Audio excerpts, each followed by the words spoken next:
Homilía del Santo Padre Francisco desde la capilla de la Casa Santa Marta, el jueves 23 de abril de 2020.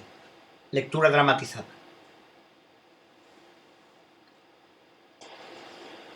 En muchas partes siente uno los efectos de esta pandemia. Muchas familias necesitadas pasan hambre. Y lamentablemente, el grupo de los usureros las ayuda. Esa es otra pandemia. La pandemia social. Familias de personas que tienen un trabajo diario, o por desgracia, un trabajo en negro, que no pueden trabajar y no tienen para comer, con hijos. Y luego los usureros les quitan lo poco que tienen. Oremos, recemos por estas familias, por los muchos niños de estas familias, por la dignidad de estas familias. Y recemos también por los usureros, que el Señor toque sus corazones y se conviertan. La primera lectura continúa la historia que comenzó con la curación del tullido en la puerta del templo llamada la Hermosa. Los apóstoles fueron llevados ante el Sanedrín. Luego fueron enviados a prisión y después un ángel los liberó. Y esa mañana, justo esa mañana, tenían que salir de la prisión para ser juzgados. Pero habían sido liberados por el ángel y predicaban en el templo. Hechos 5, 17 a 25. Entonces, el jefe de la guardia y los alguaciles condujeron a los apóstoles y los presentaron en el Sanedrín. Fueron a detenerlos en el templo y los llevaron al Sanedrín, versículo 27. Y allí el sumo sacerdote les reprochó: os prohibimos severamente enseñar en ese nombre, versículo 28, es decir, en el nombre de Jesús. Y vosotros habéis llenado Jerusalén con vuestra enseñanza y pretendéis hacernos culpables de la muerte de ese hombre. Versículo 28. Porque los apóstoles, Pedro sobre todo, y Juan, le reprochaban a los jefes, a los sacerdotes, de haber matado a Jesús. Y entonces Pedro respondió junto con los apóstoles: hay que obedecer a Dios. Nosotros obedecemos a Dios y vosotros sois los culpables de esto. Hechos 5, 29 a 31. Y acusa, pero con una valentía, con una franqueza que uno se pregunta, pero ¿es este el Pedro que negó a Jesús? ¿Ese Pedro que tenía tanto miedo? ¿Ese Pedro que también era un cobarde? ¿Cómo llegó aquí? Y además termina diciendo: nosotros somos testigos de estos hechos, como lo es el Espíritu Santo que está con nosotros, que Dios ha dado a los que le obedecen. 32. ¿Cómo llegó Pedro a este punto? A este valor, a esta franqueza, a exponerse. Porque podía haber llegado a compromisos y decir a los sacerdotes: no os preocupéis, iremos, hablaremos un poco más bajo, nunca os acusaremos en público, pero vosotros nos dejáis en paz. Y llegar a compromisos.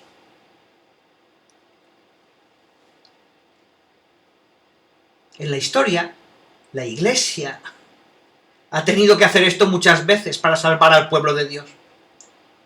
Y muchas veces también lo ha hecho para salvarse a sí misma. No la Santa Iglesia, sino los líderes. Los compromisos pueden ser buenos y pueden ser malos. Ellos podían salir mediante compromiso. Pero no, Pedro dijo, ningún compromiso, vosotros sois los culpables. Versículo 30. Y con esta valentía. ¿Y cómo llegó Pedro a este punto?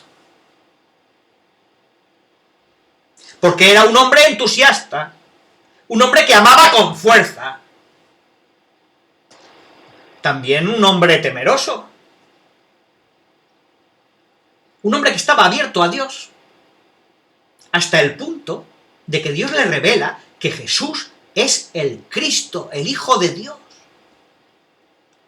Pero poco después, inmediatamente, se dejó caer en la tentación de decirle a Jesús, no, Señor, por este camino no, vayamos por el otro. La redención sin la cruz. Y Jesús le dice, Satanás. Marcos 8, 31 a 33. Un Pedro que pasó de la tentación a la gracia. Un Pedro que es capaz de arrodillarse ante Jesús y decir, aléjate de mí, que soy un pecador. Lucas 5:8. Y luego un Pedro que trata de librarse sin ser visto y para no terminar en la cárcel niega a Jesús. Lucas 22, 54, 62.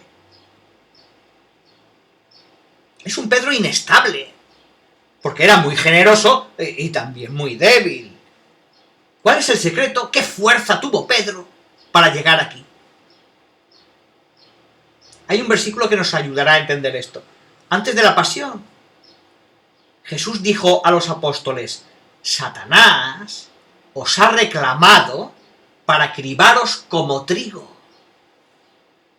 Lucas 22, 31. Es el momento de la tentación. Seréis así como el trigo.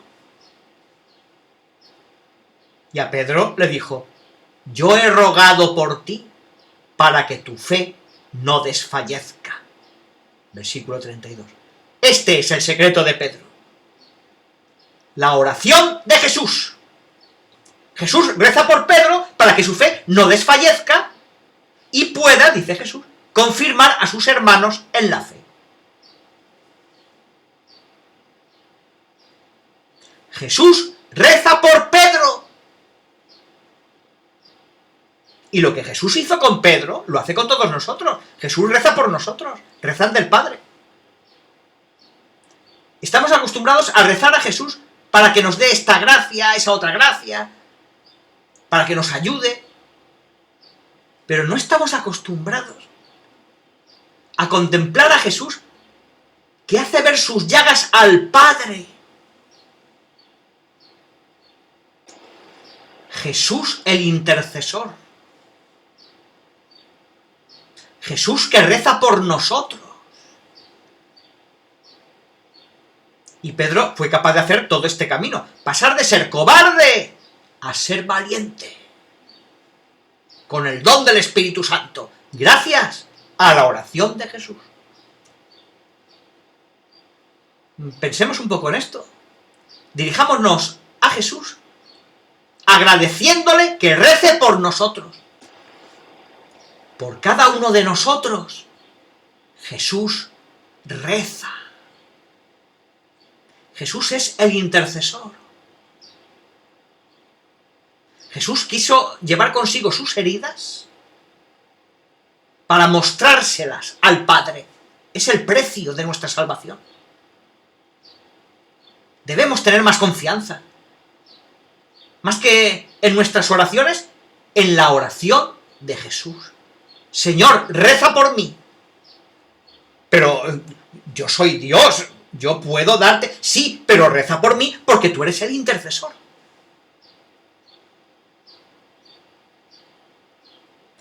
Y este es el secreto de Pedro. Pedro, rezaré por ti para que tu fe no desfallezca. Lucas 22:32. El Señor nos enseñe a pedirle la gracia de rezar por cada uno de nosotros.